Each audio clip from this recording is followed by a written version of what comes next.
Last week's violent events in France have renewed concerns throughout Europe about homegrown terrorists emerging from Muslim communities, where immigrants and the children of immigrants often live apart from the general society. French policies and societal attitudes have limited Muslim assimilation, says Rice University French Studies professor Julie Fetty. Most Muslims in France are moderate, law-abiding citizens who have been trying to make a life for themselves in France, facing their own sets of discrimination and blockages. Fetty, who lived in France for 5 years and wrote a book about past discrimination there, says while many Muslims are successfully integrating, others still struggle.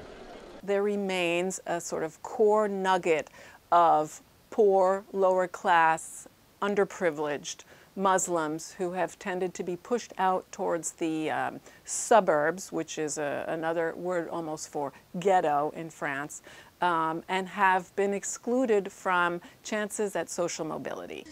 But Muslim immigrants to the United States, she says, tend to be well-educated professionals and represent less than 1% of the population, so religion has not been a big part of the immigration debate here.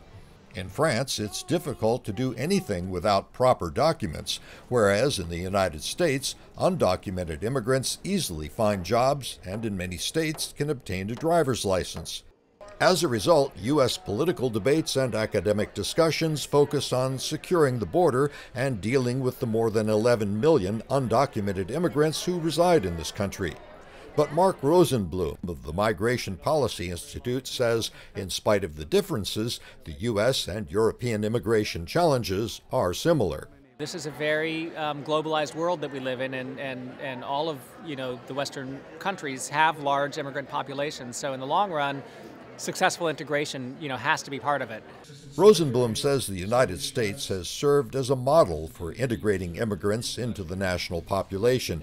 But he says political divisions over policy need to be resolved to effectively address the current challenges.